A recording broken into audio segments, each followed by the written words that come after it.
walked in my ant poison. First it was close to my fire, then it was close to my ant poison.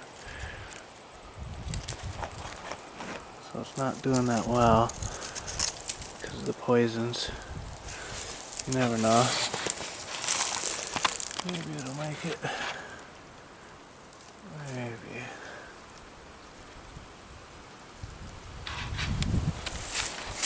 Type degrees. So it's December 22nd. I got days off now. This is kind of like a Saturday for me. I'm gonna spend the night out. Head back tomorrow.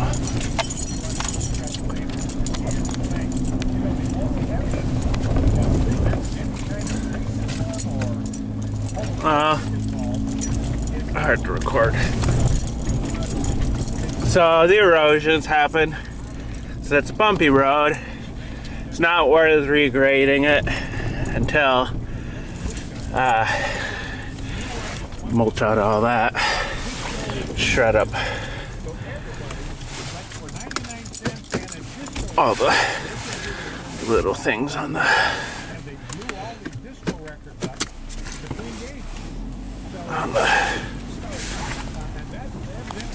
let's go like this actually. Shred up. Oh, clear the top of the hill. So this is a winter update though. 54 degrees.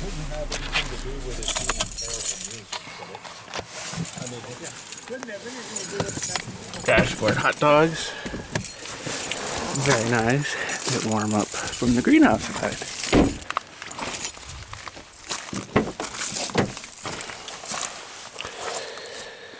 Pillows and what do you call this thing? Sleeping bag. Laptop. So these are some clippings. Kind of update.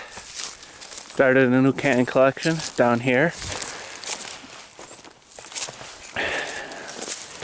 This is kind of hard to see, but it's an apple tree. And then a cage around it to keep the deer from chewing on it. And then some leaves. So this is a Ayers pear. It was on sale. So I got, that's the apple tree I grew from seed. It's a Red Delicious. These are some rotting tomatoes. So I put some tomatoes. Took most of the seeds out of the tomatoes in the last few seeds in the tomatoes. I placed around these things. And I did some wild strawberry seeds around them too. Looks like another Red Delicious. This is a Red Delicious that got chewed up. Something managed to eat it like in the 2 or 3 weeks between the initial planting and then putting up these cages. This is some kind of a specialty apple, maybe like a Granny Smith or a Gala. And then this is another type, either Granny Smith or a Gala. So these ones right here, I grew from seeds in like a slightly larger baggie, and then really small baggies for those Red Deliciouses. So I think that's why those Red Deliciouses are smaller. Some ground cherries that somehow managed, ground cherries like little tomatillos, managed to survive the bugs. Bugs usually eat the ground cherries. So I did some weed eating around. Not a whole lot, but enough to actually maneuver. These are some leaves from the complex. Doing apartment maintenance now.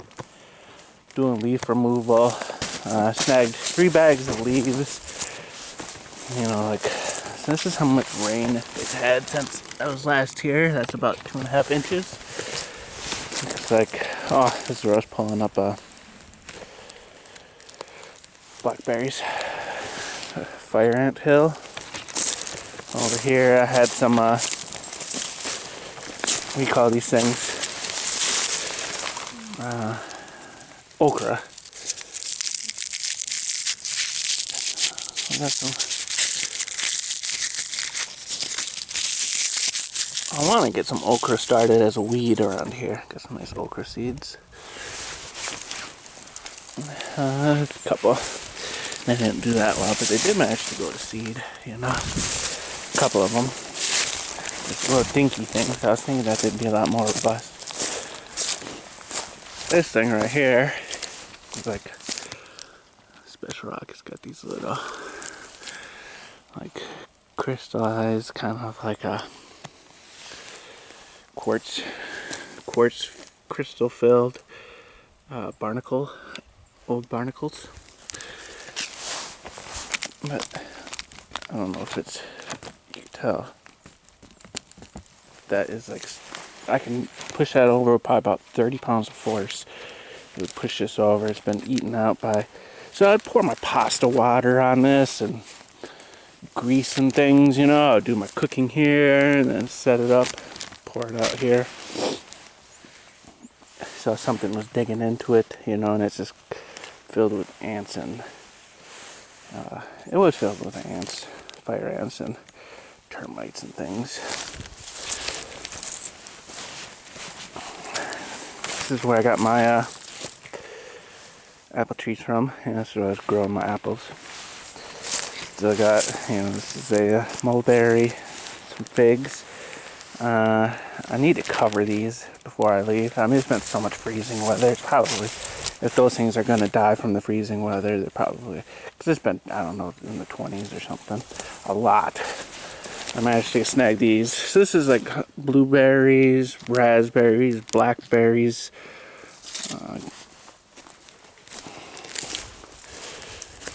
Let's see. Some of this thing. Like Marionberry maybe. I don't know. Boysenberry. I think it's boysenberry. I'd have to check. Yeah. Rhubarb and a rhubarb. That cold weather just totaled them. You can actually see this now. It's a gooseberry right here. Usually covered by that rhubarb. I got some gooseberries in here, and the gooseberries are actually leafing out. So I didn't have any rooting hormone, so I used cinnamon. Because cinnamon is supposed to kind of promote root development and be antimicrobial, so it doesn't mold up. So I had this bag closed for 3 weeks to keep the humidity up in there. Passion fruit dying from the cold weathers. It actually survived a really long time. It was going up here, but like a windstorm blew it down, you know, was cutting across. I put this up so it couldn't do that. The old toilet.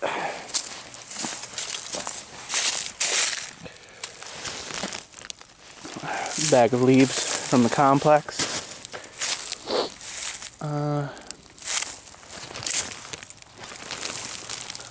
Some of the, this is where the volunteer tomatoes were.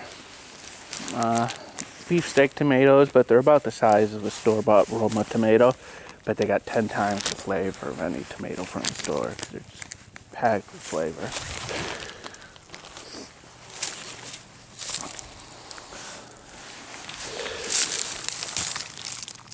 Still got a couple all-star strawberries. This is kind of a all-star strawberry patch. Like, you'd think that they wouldn't do that well with this freezing weather, but it looks like they're pulling through the winter. The all-star strawberries. Kind of taking over this little area right in here. You know, I had planted them there. I planted like a bunch of strawberries and some pine berries, I think, you know, but none of them took. And these all-star strawberries I planted around all the different beds. But it's just this spot right here where they really, something about this spot they like, you know, they're doing really well in this spot. So anyways, you know, I had a bag closed for 3 weeks to keep the humidity up till it started getting a little bit of powdery mold up at the very top. So then I had that opened up, you know, to kind of dry it out in there a little bit for the last week. And now I'm gonna put it in some trays. I'm gonna see, you know, like these gooseberries, you know, are obviously doing well.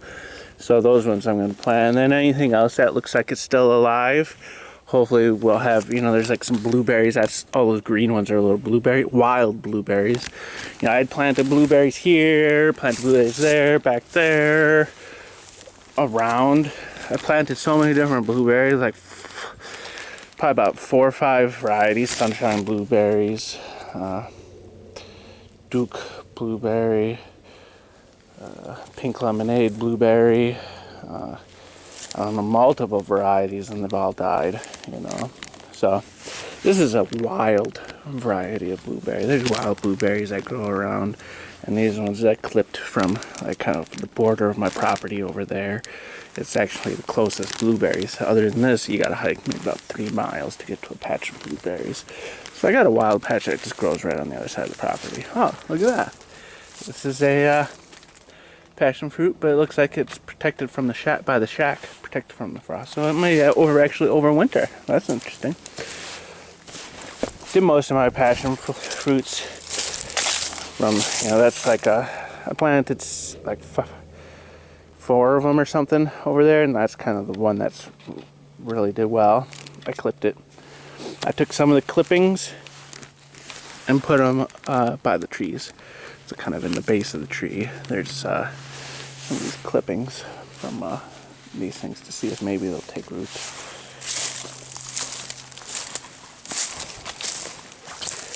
The blackberry and mulberry. I don't got room for any more trees, you know. That's why I still got these trees right here. I do have 2 planters over here, you know, like I had planted a like a Chinese chestnut and a hardy pecan in these 2. This is where my beer can collection used to be, but you know, planted the planters. It looks like they've both died, both of these trees. This tree though may come back. It almost looked like it had survived, you know, it looked like it had died, but then later in the year I saw something, you know, that looked like it may have actually survived. So I'm not gonna rush to plant trees here, but this is probably where I'll plant 2 more of like maybe these figs. You know, I like the figs at first because they grew so fast, you know. But you kind of see I've pruned. If you don't, you know, I covered them with bags first winter, and it did real well. But you know, like after the second winter, I didn't cover it, so it died back to like this knot right here, you know. And then it started these things, you know. So chances are most of these were from this year's growth, and towards the end of the year it sprouted a few baby figs, but it was too late, you know, for any of those figs to make it. So I mean, I think figs would be great for you know, greenhouse, where I can keep them from having diebacks over the winter. But if they're gonna do or if I cover them, you know, with bags. I was gonna cover them, but I'm not so sure. But if I cover them, you know, I'll get figs out of it next year. But if I don't cover them and they die back again, they're gonna spend all of next year just growing new branches, and by the time they do grow figs, it'll be too late in the season for the figs to actually mature to be edible. So I may not plant figs there. You know, I got some figs, but I made 2, like, I got 2 mulberries over there, I think. I'm gonna plant those 2 mulberries and just leave the figs there for now until I figure out something to do with them. Got some nice garlics though. You know, when you pull out a head of garlic, you typically get a few cloves still in the ground, you know. So I didn't get cloves. That used to be a garlic, that used to be a garlic, that used to be a garlic, but one clove remained or something, and it kind of turned into all these little garlics. That's kind of nice. Did do a lot of wild garlic. And this one right here, I just had a big handful. You know, there's a spot down by Poop Lagoon which grows a lot of wild garlic just for cooking with, you know, a handful of this, kind of like, I don't know, green onion or something. And they did their little balls. I planted the little garlic balls around all these beds to see if maybe these will take off. Get some more wild garlics going.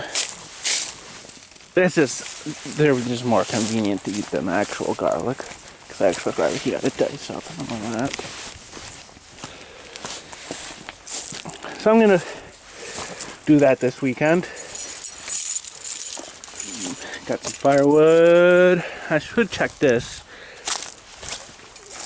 So it's just slip fit, you know, right here where it's actually doing the connection.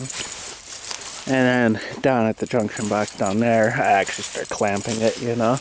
But as these things freeze, they will pull free, like push free. So this will drain up to this point, you know, drain down to here. And if that freezes off, I got a wire. This could slip off, you know, if it freezes. Slip off. Kind of nice for protection. It keeps things from bursting. But I don't want to waste these joints, you know, they're pretty cheap. And there's really no point in me leaving it like this, other than I'm going to be switching it up pretty soon anyways. Somehow this is still here. It's getting real light now that like the wood is old and it's shrinking and all that. Like one of these little wood wedges had fallen out. I put it back in, but that one's missing its wood wedge. That's missing its wood wedge. Oh, whoops. Wood wedge right there is missing, and right there is missing. So it is no longer structurally sound. It's of questionable integrity. I do like this. When I go away, it's been a month since I've been here.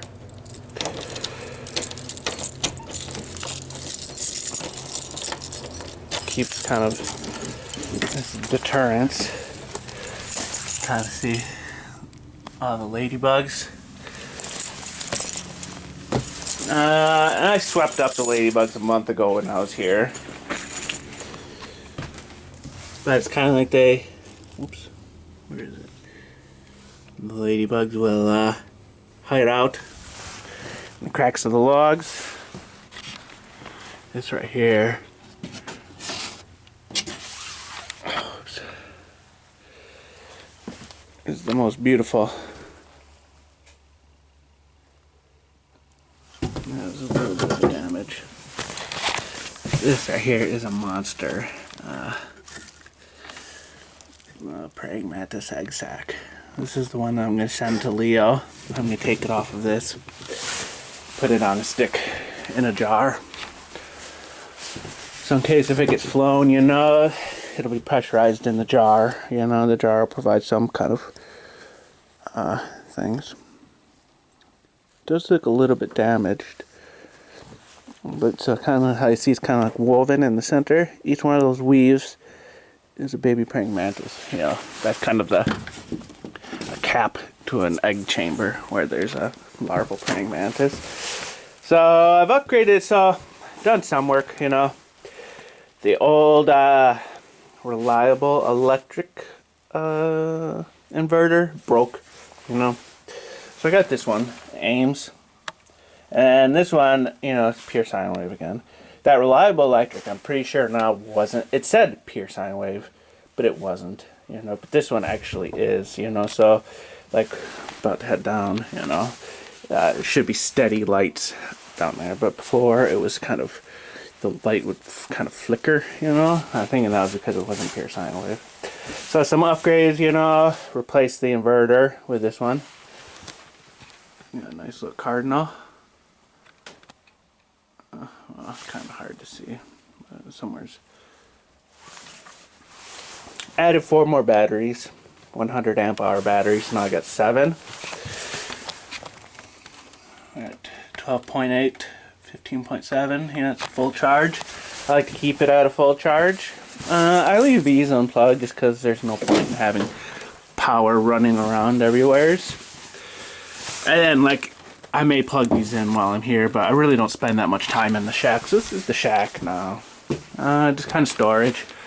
I was doing my coffees up here in the morning, but now that it's like winter time. So it was 54. The car said. This says it's 64. 64. So 54 according to the car, 64 in the shack, because it's kind of like a bit of a greenhouse with these windows closed. I was doing my cooking, you know, coffees on the fire, so I got coffee up here. That was pretty much all I was doing up here, just coffee. These are some tomato seeds from those wild sprouted tomatoes. I do got a few other seeds I'm saving.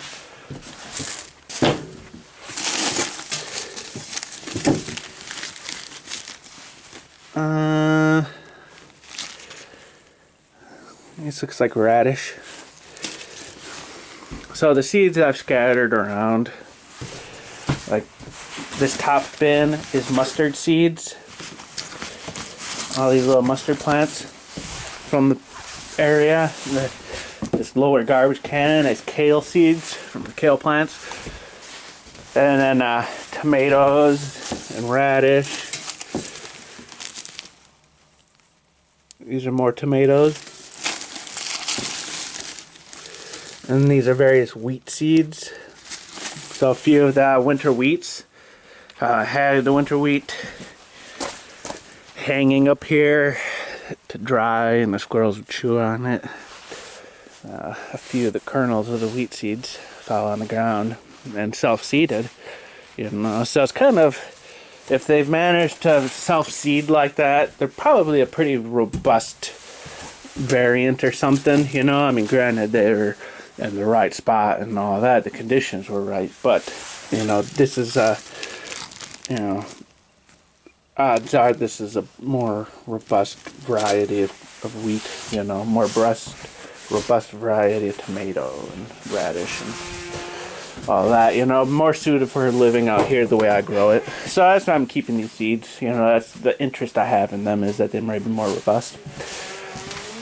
Also ran that, so I went with 10 gauge wire, you know, so yeah, just 10 gauge. This is braided 10 gauge into a an outlet plug, you know, kind of like this. This is 12. This is 14. 10, a little thicker for a long run, but it's actually economical 10 gauge. You can actually get it in a spool. I keep it on a timer, you know, so the only thing I keep plugged in while I'm away is this timer. And this timer powers the house for 1 hour between noon and 1. And it doesn't really put any strain on the batteries at all. This pretty much stays fully charged. But if it were like 3 weeks of clouds, it might drain the batteries halfway, you know, doing it for an hour. So that's why I only do it an hour. I could do it more, but this will hopefully, you know, about to see when I get down there. Haven't been down there yet. So right now it's set to timer. I'm just gonna switch it to on. So now I have constant power down at the house. So there was no power down there because it's not, you know, it's like, it says it's 2 o'clock. So there was no power being sent down to the house, but now there is because I switched it to constant on. Mouse is making a nest. Got a bicycle, used bike, I think $40. I can't ride it, you know, it's fully functional. I gotta relearn how to ride a bike, but it'll be good for riding the bike to town. Gas cans. Some more firewood's nice and dry. So got that. I may eventually spray for like poison ivy and all that. I really don't like doing poisons because it's just, you know, poisons just aren't good, but I may end up doing that.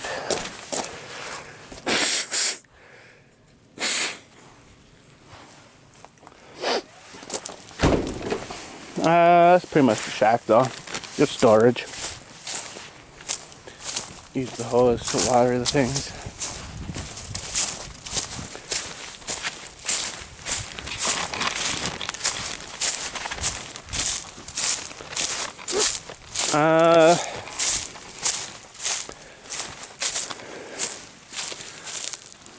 House.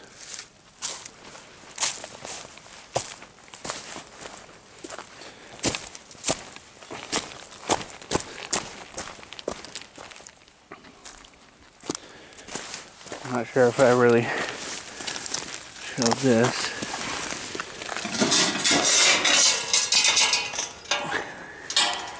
Filled it with gravels. Keep the mice and critters and the temperatures out. And eventually be built up higher. Something, and something. I'm gonna be real quick about it. Actually, I'm gonna pause it here while I do the door.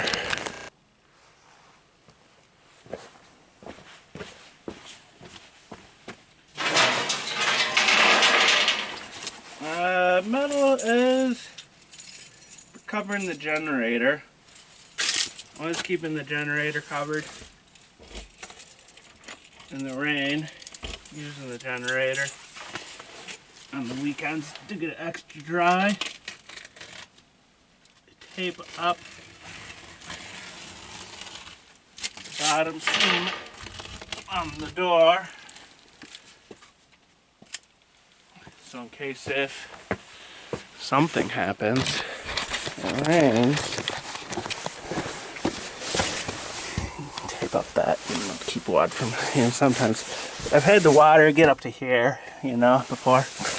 I don't know, flood inside.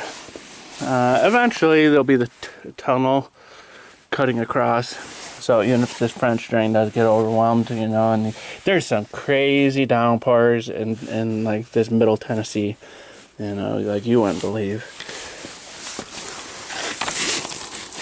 Here's something. I planted some irises down here. Oh, that's plantain. Somewhere's down in here, because it stays wet and shaded. I'm gonna dig up some irises for Vika. Put them over there.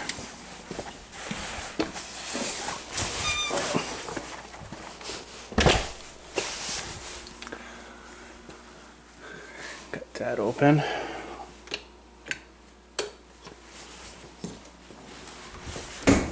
For drying, kind of see it closes now, but when it's humid,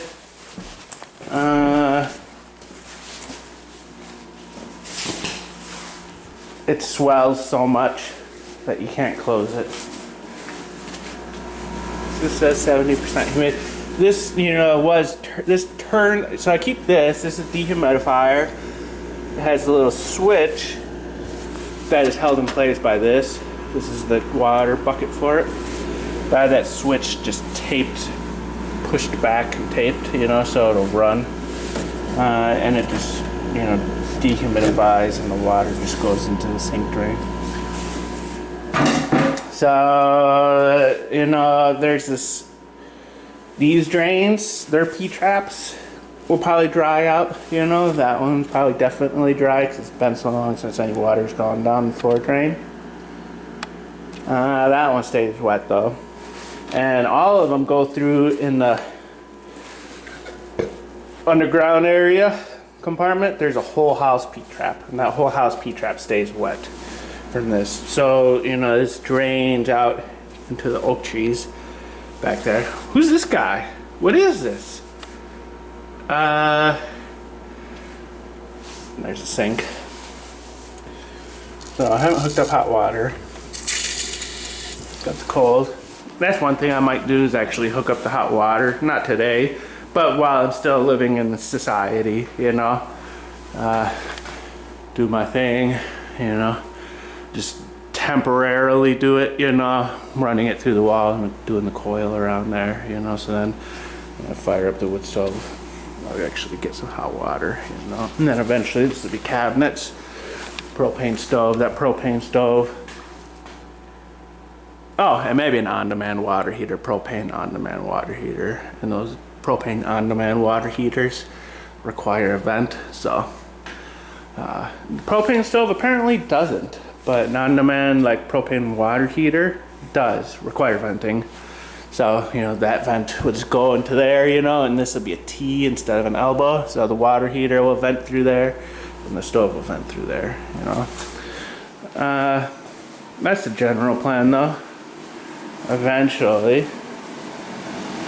I don't know what this is. It's doing a different sound now. It was making a different sound.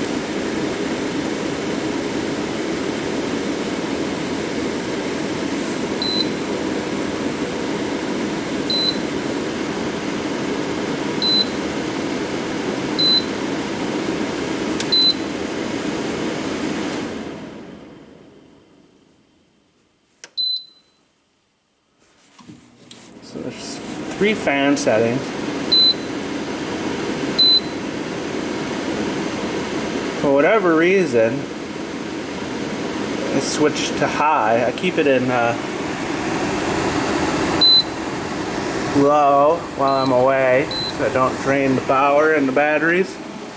And at 70% humidity, it's not bad. So that says it's 70% humidity, which I like. 80 degrees. No, 80% humidity. 54 degrees. So pretty much like, you know, it'll get colder outside, but stay like around that 50s. And then with the fire, it'll stay nice and toasty in here. So, yeah, I did some, this is latex sealant for the tub.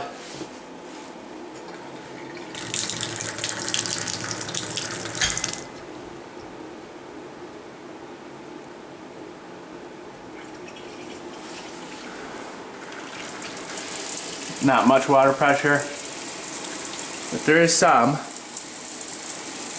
You actually can do a shower. And then adding more feet, you know, to the water supply, it'll give me better pressure. Cold water though, once it's you know, coiled up with copper, you know, I'll actually have hot water, you know, but right now it's just cold. This is the latex sealant like Red Guard, but it's from Lowe's, you know, latex sealant. This is the old utility sink I had behind the shack. Kind of mounted it there, took the feet off. Got some little things. It's about the size of a kitchen sink. That's what the kitchen sink will be. I may just leave it, you know. I like a deep sink for actually cooking in pots.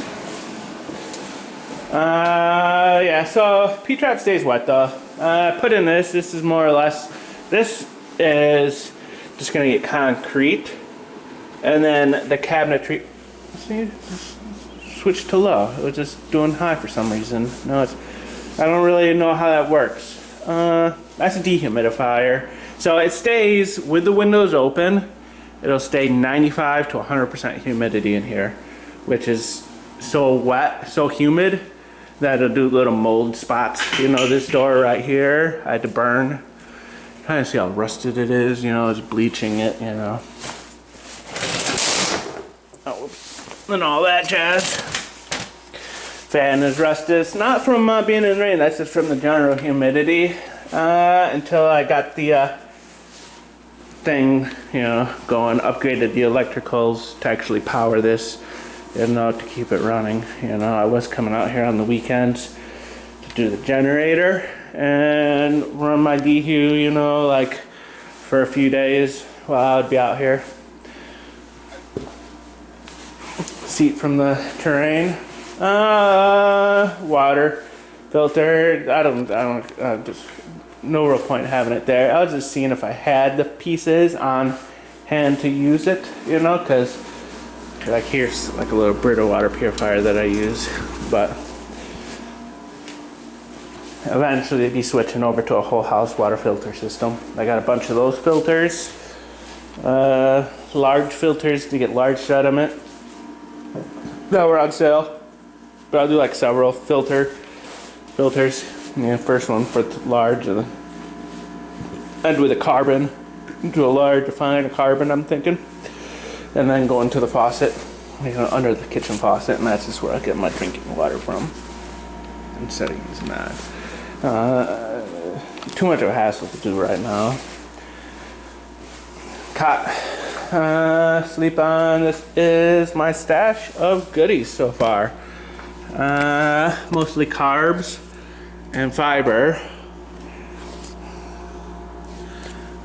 Some what do you call these things? Ramen. You know, it's got salt and flavor. You know, and ramen, and then some rice, some garbanzo beans, northern beans, pinto beans, split peas, pancake mix, blueberry pancake mix, and just regular pancake mix, sugar or flour, I can't tell. Some mac and cheese, somethings, garden rotini, some various carbs and fibers and sugars, which are things that are hard to get out in the wild. But then, you know, I can get fresh fish and clams. If I get a gun, you know, I can get some deer and turkey and all that, you know. So it's kind of like you have some carbs, you have some side beans, and then you have your meat, fresh fruit, you know. And these lentils and beans I can use as, you know, seeds to start with. So this is, and of course the obligatory toilet paper. Some, you know, cocoa was on sale, so I got a bunch of cocoa. These, I don't even know what these are. It looks like some kind of a sugar cereal, you know, kind of like a Chex Mix sugar cereal. There's like 3 big bags that were on sale, so I grabbed those, you know. Some coffee, you know, we call this crystallized coffee. A bunch of clothes and bedding, you know. I got some comforters and blankets and sheets and pillows. I think I got a coat in there. I got a bunch of pants and underwear and socks and things, you know. So poop hits the fan. I got enough food and materials to get established, you know, set up traps and things, you know. This is seeds. I got a bunch of, this is from ufseeds.com. Jumbo peanuts. I got like red peanuts, Valencia peanuts, Spanish peanuts, jumbo peanuts. I like peanuts. Peanuts are one of my favorite snacks. So I got several varieties of peanut. I got some, I don't know what. I got a lot of different seeds though. I got various clovers, you know, not only the clovers that I have, but just miscellaneous, you know, other varieties of clover. I got alfalfa, I got peas, oats, barley, you know, other seeds, you know, for, you know, growing food if I need to, you know. There's some alfalfa too. There's several varieties of alfalfa. I got other things, you know. Kind of like seeds though. Foods and seeds. Yeah, this is pretty much it though. Winter update, you know, where I had left off on the construction. This drywall is sanded and primed. The counters, this is the general shape of the counters. I will be raising that stove up, you know, these counters. I'm gonna put in the cabinets and then reset on top of the cabinets and then float with concrete. So these will be more like standard counters, but that one and these cabinets will be perma installed.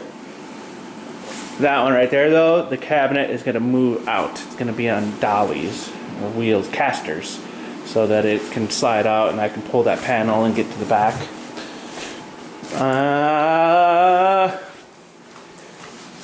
Kind of hard to tell, but it's like a bar countertop, you know?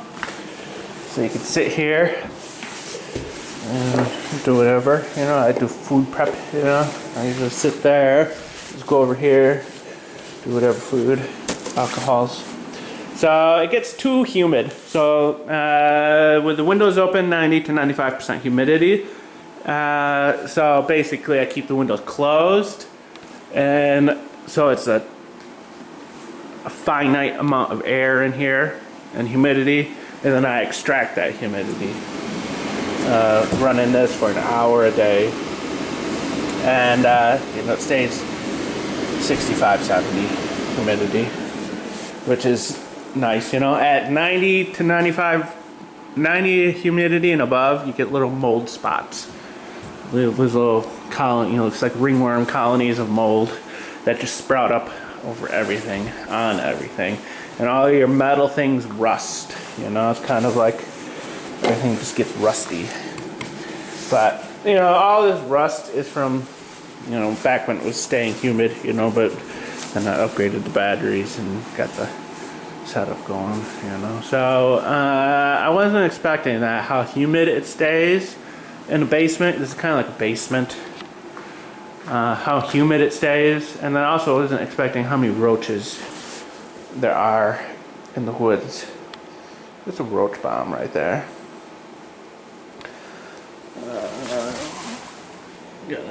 Wood roach from these bombs. So it's not really sealed off yet. This right here can kind of take you eventually through the tunnel, you know, going in between the thing, you know, the two walls, this insulated wall, and then the actual block, you know, into the little tube, you know, and then the tube to the surface where there's the gravel, you know. So this will eventually be some 1/4-inch plywood. There's like Revolution, you know, there's kind of like plywood.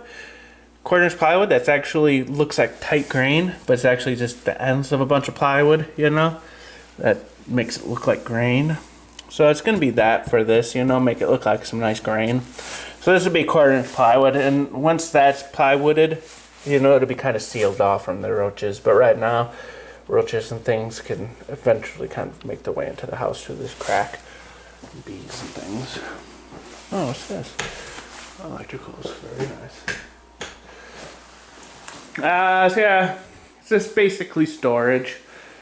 It's a mess. Oh, a bunch of fishing gear, you know. I got a nice, I don't know, 30, 40 pound, 15 pound line fishing pole, 20 pound line fishing pole for catfish. And then some cheapy ones that I probably use for catfish too. 2 cheapies and 1 decent. Decent one was on sale, so it was actually cheap. A bunch of tackle, you know. Some trot lines, and a crayfish trap, some baskets and things, you know. So some fishing gear and food, you know, as prep, food, clothes, bedding.